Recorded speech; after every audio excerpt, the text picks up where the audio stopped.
what are the abilities that you've seen that people have brought back with them? Well, and we didn't finish Howard either, because I don't think I mentioned that he called himself an atheist and arrogant, and then he did have Yeah. a foolish experience. But he heard a voice saying, call out, and he called out and he was saved. Yeah. And that's when he met Jesus and all that. So that is a really cool story. I love it. So what was your question again? It was, Yeah, yeah, no, absolutely. I love that we called out. He wasn't even sure how to do it. He was saying what is it, the Pledge of Allegiance, and he was doing, and Jesus like, I know, and it yeah, was just so sweet, and the tenderness of him holding him and their yeah, jokes and all. He's just great. But yeah. yeah, I love his Jesus story so much, and he as a person is amazing. It was funny because he after that he said he was an atheist, and then he came back. He was a Bible thumper. I said, how'd that work out? He goes, not really well. But yeah, the abilities that he has, and many people that I've noticed, whether it be they've never had art or music, Right. or or these spiritual gifts, like what they see things, hear things, know things. What are your thoughts on that? The after effects. Well, so many people come back with gifts like yours, whether it's mediumship or whether it's just intuition, that sort of thing. But what I also find is really interesting is a lot of people that have near-death experiences actually say they have those gifts before their near-death experience. And Mhm. so what is the reason for that? Are they more likely, somebody with those gifts, to have a near-death experience? Or is it that there's no time on the other side? So, when you have an experience, then you might be given those gifts, and why not start out young, because there's no delineation between time on the other side. So, I don't know the answer to that, but certainly that's a gift that I would say I think I hear the most of, just that intuition that people get afterward. It is fascinating to hear some of the things they share, and I'll, and people do share different things, and they come back with different gifts and have Mhm. different experiences. Healing. But healing is another one. But there's always kind of that commonality in just that general helpfulness. The other thing that's not really a gift, but it's what so many people come back with, and truly it is a gift, just thinking about it in a different way, is they just transform, and they are so Mhm. loving, and they want to be loving, and they want to be kind. And I think what's neat about people that listen to shows like yours and shows like mine, and other near-death experiences that they find and hear, I think it really transforms us as well. When we hear enough of these, I think we almost take on some of the characteristics that people have had when they've had near-death experiences, and we gain more empathy. I think empathy is a big thing that people come back with. Yes. Maybe a little intuition, but I just think we just in general want to be kinder people, and we want to become better people, and we can all improve wherever we're at, and we're certainly going to make mistakes, and we're going to screw up, but to keep reminding ourselves, how can I do better today? And one thing I always say too, when you're out and about, and say you have a store clerk or somebody that's just not real friendly or kind, the way that it helps me to get through it is I think, okay, I'm going to practice patience, because it's a skill. When Yeah, you, that's true. yeah, I'm impatient sometimes. People don't know it because I'm too embarrassed to let them know I'm impatient. well, you can practice it, and the more you practice something, the better you get. And there's so many things that maybe would have upset us in the past, and we just learn over time, to just be more loving and kind at whatever the situation is. Hopefully that's what people are getting out of these. You know what Jesus has told me before, because I'm a type A personality and I get Mhm. impatient, mainly with myself, the hurry up, not tend to have more patience with others than myself. He told me one time I was at an INS conference, he said I needed to slow my roll. And I'm like, Oh, "Okay." And that made me laugh. I thought yeah. that was so funny. And, I wanted to respond and get your feedback on this when you were saying, well, chicken or egg, people have abilities. I had abilities early on, and they ran in my family. I've got a cousin very gifted, but she just doesn't want to use it. She's very gifted. And because it doesn't, she doesn't want all that in her life. She doesn't want that whatever, that attention. And I feel like my grandmother was like that. So why is it that those people and also have near death experiences? And I feel like for me, what I feel the answer is on that is that that's what I wanted. That's what I agreed to beforehand. I don't think we're going to say, okay, you're going to drown this time and the next time this is going to happen. I don't think it's like that. I think you're saying, okay, there are some things you're going to go through and it's going to be a challenge. You're going to come out okay, but you're going to gain all these abilities afterwards. It's going to really help you in life to have this great discernment and intuition that you're just going to use every day. And sometimes, people don't always let you help them. So, you mainly use it for yourself and then you try to help people when you can. But, you're going, well, okay, you don't really know the form it's going to take. But I think we agreed to it in our soul contract. And that there are people that I found that I think everybody has, in spirit form, we are all intuitive. We all do know we can only communicate mind to mind in that form. So I think this is our basic nature, but it's been shut down through dogma that it's wrong. Mhm. And I think this is who we really are. And I think there's others that are willing to embrace that more and let it be out in the world and more of an example for other people.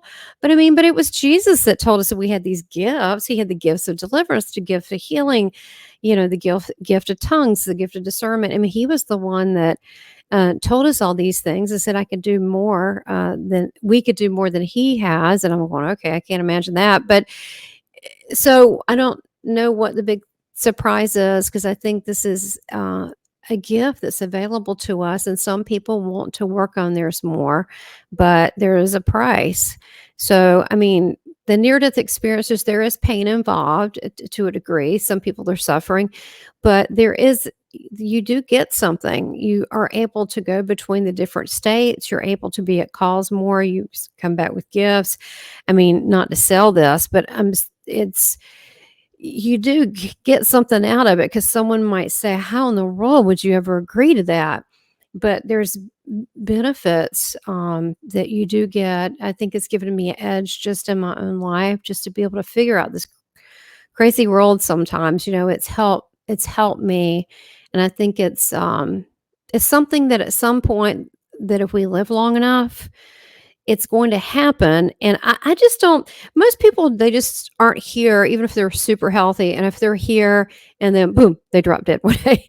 Usually it's little hiccups along the way and these little altered states, like, oh, reaction to that or this happened. I mean, you look at old people, it's not one big shebang at the end. It's usually little hiccups. So, um, I imagine that our ancestors probably had tons of these kind of things. They also had more time away from all of the busyness we have today and our phones, Yeah, it's and too much. I am very guilty of picking up my phone in the morning and having it before I go to bed, and I do think that when I was a child, I remember being in bed and just having these conversations with, God, or, just being more meditative types of things, and that continued, um, you know, through, into my 20s and so forth, because there was no phone back then, and so I remember that I was much better at meditating. I had these great spiritual experiences, and I'm really now at the point where I'm going, "Okay, I've gotta really take time every day." And so I do try to take time every day to quiet my mind, but it's a Mhm. lot harder to quiet, and I think it's just because It we are is. so used to having it racing all the time. I mean, just think of how we flip through, social media and, the news. There's always, that news cycle is very short now, and so we're not used to kind of slowing things down, and that is, um, something that we had as children that our children didn't get, which is unfortunate, I think, because, we need that slow down time, the quiet time. And and the thing is we remember. See, I remember back in the day, my mom would, like, go outside and play. Oh, of course. Nowadays, I don't think parents even say that. They're like, "Stay busy on your doing whatever." looking at your Instagram or looking at your just do whatever. But we were forced to go outside to interact. We had to learn communication skills. If we wanted to succeed in life, we had to actually interact with people. And I feel like this is a bit sad that so many people try to communicate through text, but Yeah. text doesn't always come through the intent behind it. Sometimes people get upset. Have you ever had, I have, someone gotten upset with a text? I'm like, oh my gosh, gee whiz, I would never mean it like that. But they took it the wrong way. And I'm like, well, why would you do that? I'm not that kind of person. But so it's important that, especially delicate things to be able to have that interaction and communication. But it is a disruption from our connection to God. And I think this is on purpose. Yes, it's handy. Yes, it's a great tool, Mhm. but hardly you can even take away these things. And Or just people, sit them it's down. Just sit horrible. 'em down for a bit. Carve a little bit of time every day, to not have that. And Hmm. I need to hear this as much as I'm saying it to other people because Yeah, it's right. something I struggle with, and I need to really be intentional about because, I'm very guilty of it, but I do realize I'm at least to the point where I realize I need to be better, and I'm trying. So I'm not there yet. Oh, Yeah. yes, that's half the battle. I mean, that's one thing that we didn't used to have these things in front of our face all the time. I remember when my father, when he was in radio, he was in TV too for a while, but radio, he was a editorial announcer and he did different things. But he had those big phones that you carried in a suitcase. They're so hysterical. I remember when they first came, he was so proud. I was like, "Whoa, that's really big!" And they were like a fortune. They were like thousands of dollars back then. And I was like, and nobody really had it. And we were like, why do you have that thing in a suitcase? What is that? And so he would pull us, I'm going to call someone. And so I think about those days. It sounds like almost like Ron Burgundy, something you'd see. But we have come a long way, and that's great. But we don't want to be, we want to master our own spiritual destiny. And I think that having these human connections are essential for our soul. And one of the most things, it was kind of sad to see, as an example of this. I was out to eat with my husband, and I saw a young 20s year old couple. You could tell they were on a date, and they did not even look at each other in the eyes. They were on their phones, and I was going, "What in the world is this? Is this modern courtship? This is awful." And so, we need to appreciate this human experience. I mean, isn't that what these near death experiences is, to be present in this world and enjoy it? I mean, what do you feel like the message that people come back with? What is that? Don't they have a message for the living? Yes. I mean, they definitely say be more in the moment and to really live life. And I think that is the problem with our phones is it takes us out of the moment. Hmm. And we do need to be very intentional when we sit down at dinner. At least carve out moments when we put it down and we try to connect, with our children, with our spouse, that sort of thing, our friends. And so, yeah, it is important, and it's easy to become a hermit when you've got a phone because you've got constant entertainment. I Oh, I do have a funny story that I tell you because you were talking about when we were kids and we had to, um, go outside and play. yeah. Well, I do remember a time when our kids were young and my husband was frustrated because the kids, I don't know what they were doing, but something in the house where they're getting in trouble, and he's like, "Go outside and do not come back in." And so they did as they were told. And then my son was really young, probably 4, and all of a sudden, or maybe 5, but he peeks his head in the door of the house and he's like, "Dad, Dad." And he wouldn't come in the house because he knew it wasn't supposed to. My Oh, husband's like, because he said stay out there. yes, and my husband's like, "What?" And he's like, um, Sedona is bleeding. Sedona's my daughter. And so she had, was on her bike and she had fallen and she ended Oh. many stitches in her chin, but it was just so funny because we're like, "Okay, if you're on fire or if you're bleeding, you can come in and you can tell us." But Oh my it was gosh. Well, at least they were good kids and they listened. So, but these, a lot of these, the common sense thing is, I think that we need to bring back yeah, and really feel someone's essence. And that's yes, why when my husband and I are together, sometimes we'll have our phones and I say, okay, no phone hour, yeah, no phone hour. or Yeah. put it down. He goes, "Oh," I said, "No looking at cute puppy dogs anymore." You know, that's what he loves looking at. I know the Shih Tzus are cute. I know you wanna buy them all. I do. But but I know little things make us happy, but we do. We have, like, no phone hour, and he goes, "Oh." I said, "Yes, we're gonna sit here. We're gonna talk." And so it's important to continue that for Yeah. our own souls too, and also to just to be in a quiet place and just to appreciate our breath. I think that's so important. So this journey, so from when you started, from where you are now, what is this? Not even, well, it'll be 2022 years maybe. So Yeah. where you've started with, well, but you were interested in the near death experience a long time ago. What? How do you feel like it's changed you personally? I feel, first of all, just in listening to near-death experiences before I even started my podcast, it changed me in that I did want to be a better person. It made me realize how important it is to be loving and empathy. So I think they are great teachers for us. And then in doing my podcast and just really hearing the stories and being able to ask the questions that I think sometimes I wasn't getting heard asked, and I really wanted to ask some questions and just be able to do that opportunity, and hopefully my audience appreciates it. We just learned so much more, and what I've realized is that there is so much that I cannot know, that I will never know. It's fun to figure out what I can, but the more I learn, the more I realize there's so much more that I don't know.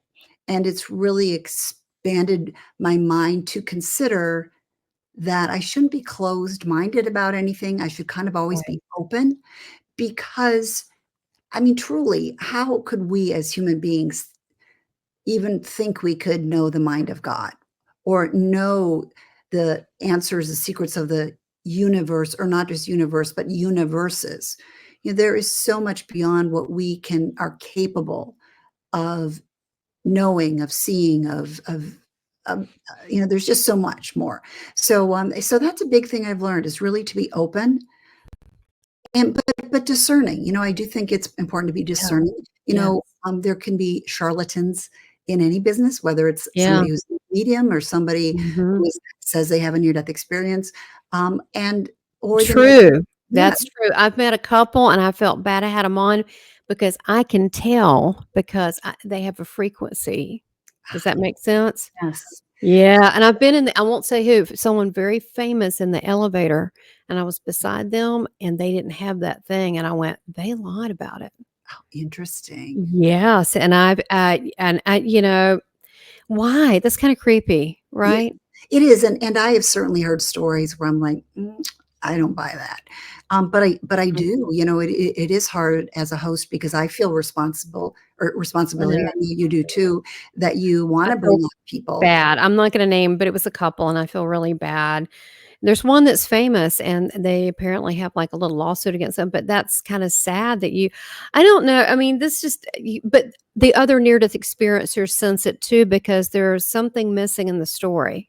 Does that make sense? The Yes, story feels off. and so people always need to be Mhm, discerning, but at the same time, there's mhm, so many people that are like, "Oh, that's crazy, I don't wanna hear that, that's," or if it's a little yeah, out of their comfort zone, if it doesn't match exactly with their religious beliefs, and keep in mind that there are mhm. 45,000 denominations in the Christian faith, so it's not just Oh various my. religions, people in the Christian faith don't even agree on I what they. never Are you serious? I That's never right, How's yeah. that possible?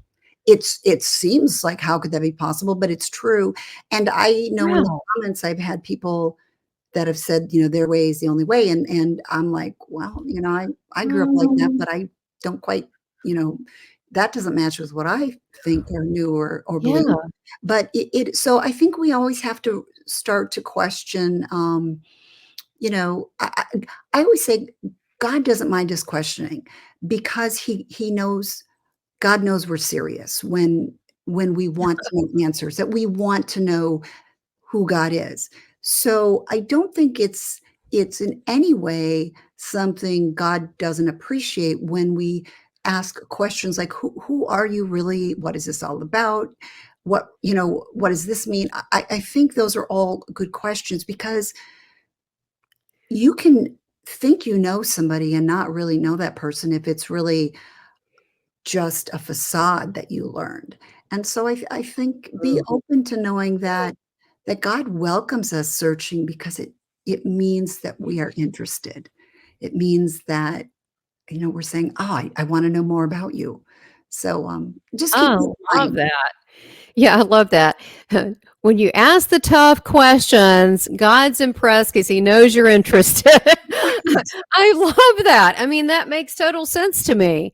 And, each person's going to have to go their Yes, own yes. journey and find their own way. But honestly, there's just one God. So it all works out, right? I mean, you can, And if we don't have it right, if we're a little wrong, if we're a lot wrong, cool, no problem. I think just the fact that we are seeking is uh, is wonderful. yeah. And I think we limit God a lot of times, and Mhm. we try to put human attributes on God when God doesn't have the flaws Ooh, that humans have. that is heavy, but that feels so right that people do put that, and it's something. I think there's so much multidimensional stuff going on with God, with time, with our path, synchronicities, the Mhm. people that we marry, the people that we have loving relationships. That was not an accident. And Right. and you can feel that when you meet certain people, you go, "I know them. They feel familiar. I feel so they're supposed to be in your soul path." And God's just big. You're right. Some of these things we won't know till we cross over. And when we do, we're like, it's okay. I kind of like know everything now anyway, and I'm here with you, so I'm good. I don't really need to know it now. And it's okay that I didn't quite have it right, or I didn't have it right at all. I mean, it's Yeah. okay. It'll be okay. Yeah, but I love the fact that you're, getting people to ask, and I say question everything, and when you do your research and you question, then, with time, you will get your answers, and you'll get the ones that you need, and it's really amazing to me. I feel like this world is custom, organized for each individual person. I'm thinking, "How's that possible?" But yet it is, and that's the complexity of God to set up these we're in the same reality, but then all these individual stories and realities that we all have. It's just so amazing to me and see the divine in people and seeing them. I think people are basically good and they're trying hard. They are trying. I heard an interesting story from a friend who was, oh, what do you call a minister who goes out and a missionary. He was a missionary. Yeah. And he told me an interesting story about this small country, and I don't remember where it was. But he said basically that it was small, so everybody believed the same thing. And Mm. and then missionaries came in, and they brought a different kind of Christianity. He said they were both Christian faiths, but the missionaries came in and shared something different. This was before he got there. And he said, so what happened was these people who all got along, suddenly their religious beliefs divided them. And I thought that Oh, was so fascinating. well, that's kind of what's going on now. I mean, why can't we? I'm sure you've heard this theory before too, is that we're all started from the source of God, and then we sectioned off, and then we became individual, and then we forgot we are all part of God, and so now we have all these, divided interests, to the point that now we're segmented and separated off from one another, and because people that have had these near death experiences, such as myself, I mean, you speak of the love, but there's also this unity. So when you have separation, you don't have the unity, and we really want that. And so maybe by you having your channel, me having mine, others are doing the same thing. Right. Hey, it takes a village. You know how people are, including myself. So this is hard headed. They got to hear from all different kinds of people Mhm. to this story of life and near death experiences, and the story of what they think God is, for them to be able to kind of come together in a more kind and generous way. So tell everybody, do you have, I want you to say a final statement, any kind of final thoughts that you'd like to share, your wisdom, what you've learned? Pretty much what I already said. I think it's so important for us to bring more love into the world, and to me, the ways you do that is kindness and empathy, and I think Yes. if we all did that, the world would be so much better. We don't all have to agree on things, absolutely No. not, but we can Mm-mm. be kind anyway. I Yes. think that's just be more loving, and try to improve yourself, and when you screw up, forgive yourself, because Oh, that can be that's a tough big too. one. Self-forgiveness sometimes is the hardest, but, Yeah, especially if you're a perfectionist. Ouch, ouch. That doesn't sound familiar at all. So, I resemble that remark. But yeah, it's true. It's important that we forgive ourselves along the way for not having the foresight or hindsight to do better. And you Mhm. just pick up, tomorrow. My grandmother used to say this, and it's very, very true. Tomorrow is a new day. She says, Yes. "Thank God the God made a new day starting tomorrow."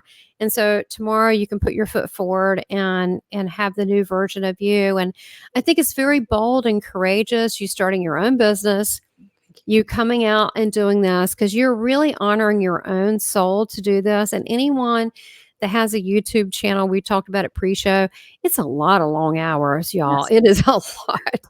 It is the Absolutely. things that you don't see, and setting up people. Then some people are very professional, and some people are a little scattered. Some people Yeah, have emotional breakdowns, and you edit that out. No, right? True, true. That it's different things. You never know, yeah. and just all the things. It's really an act of passion to Mhm. do anything like this for to seeking spiritual truth.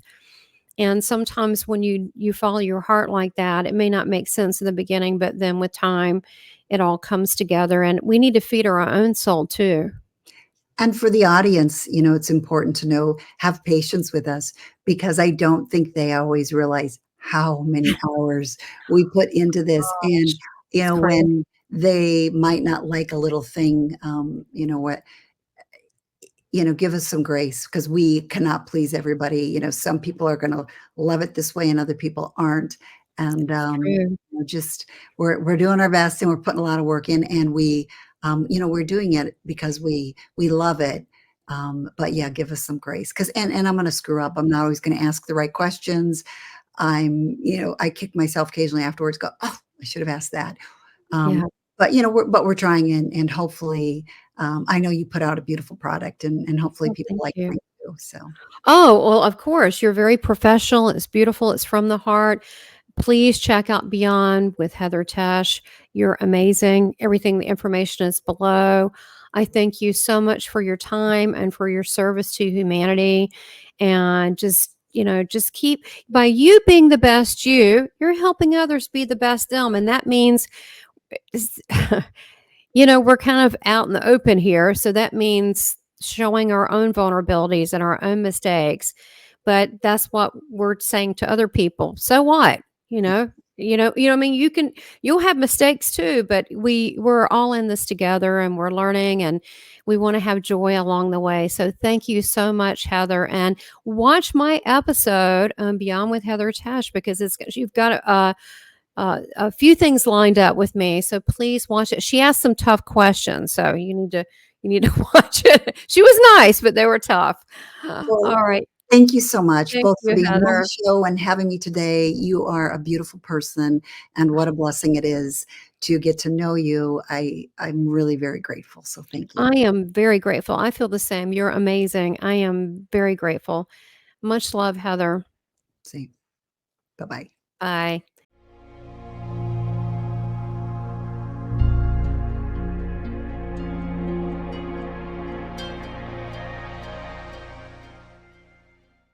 Subscribe, like, and make comments, and support this channel by becoming a member. Thank you for your continued support.